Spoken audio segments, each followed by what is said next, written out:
What's up, YouTube? So before we get started with this video, on First Take, they're going to talk about, do the New York Giants have a quarterback controversy between Eli Manning and Daniel Jones? So let's see what they have to say about that. Eli Manning still set to start under center, but Will, what do you think? Do the Giants now have a bit of a quarterback controversy? The Giants have a full-blown quarterback controversy. Already? Ryan. Already. Did you see it? Did you hear Charlie? The one series? 5 for 5?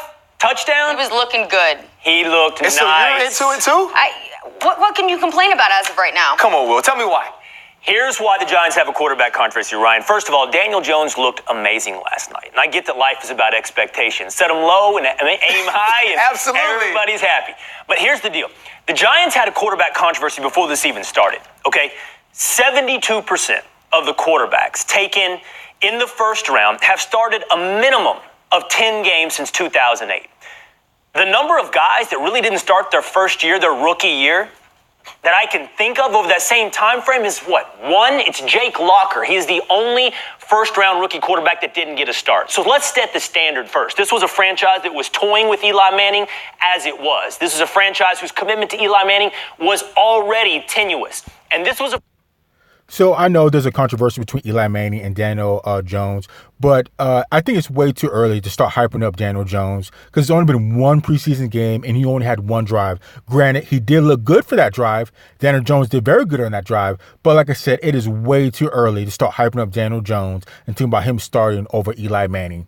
So, I mean, like I said, there's going to be a quarterback controversy between both of them no matter what because they're definitely trying to get rid of Eli Manning. Now, as far as who's going to be starting, I would probably still go with Eli Manning. I don't think Daniel Jones did enough, especially off of one drive, to start hyping him up and saying that he's going to be a starter, especially after one game and one drive. So, I don't know. Let's continue.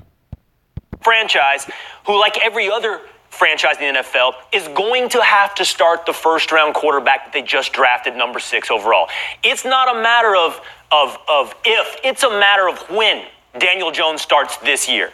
And then we get this last night. And then we get this 5 for 5 with a touchdown. 5 Ryan, for 5 changes the game. It was a quarterback controversy before the game. Now it's on. It's full-blown on. Well, one, the reason it wasn't a quarterback controversy before the game is because everybody thought he would stink.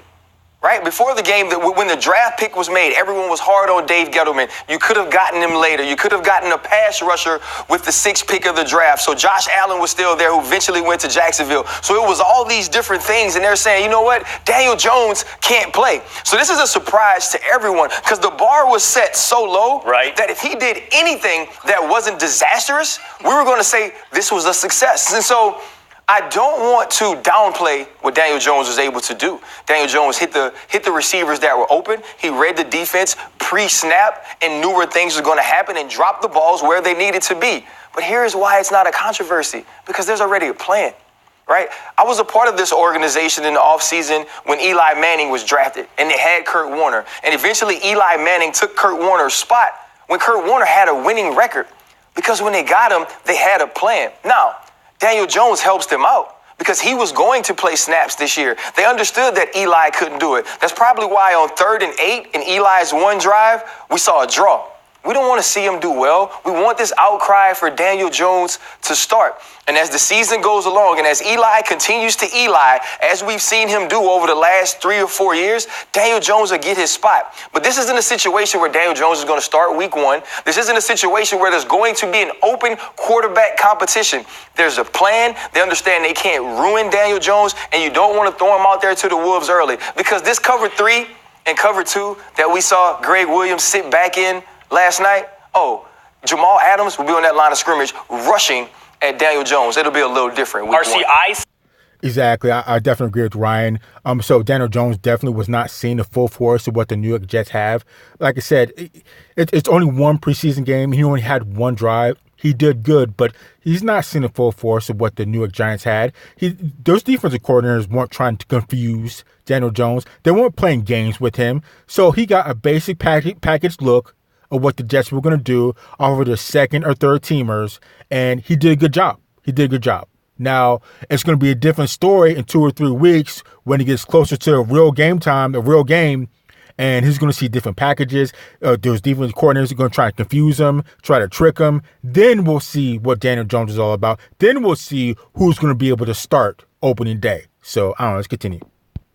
Suspect that Daniel Jones will not start week 1, but he will be starting within the first half of the season. And if there's a plan in New York, it's news to me, you, or anyone else.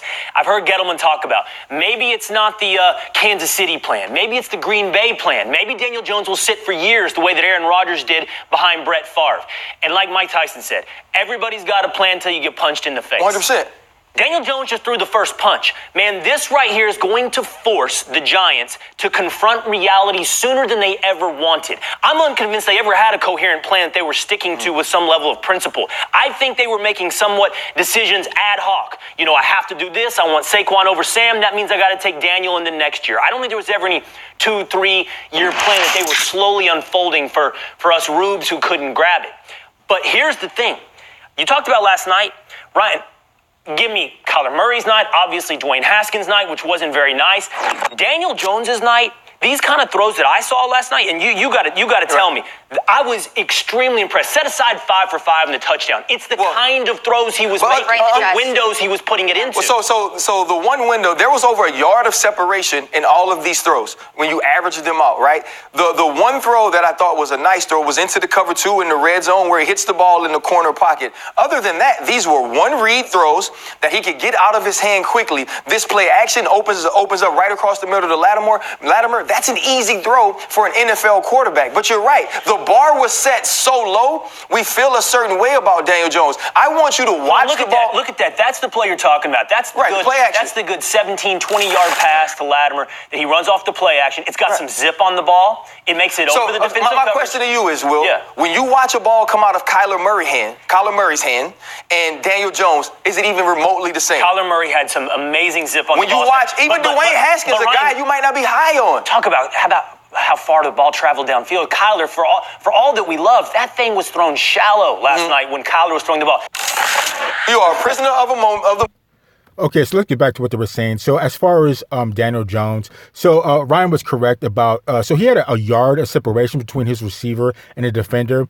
When he gets to under fire, or when he gets to the last week of the preseason or the first week of regular season, that window is going to go from 1 yard to inches he's going to have, and a half second to get that ball inside that window to get it to the receiver before that DB gets there and starts causing a lot of trouble. Like I said, this has only been 1 week, and he only had one drive, and he was playing against the Jets' second or third team defense, where the defensive coordinators were not trying to trick him.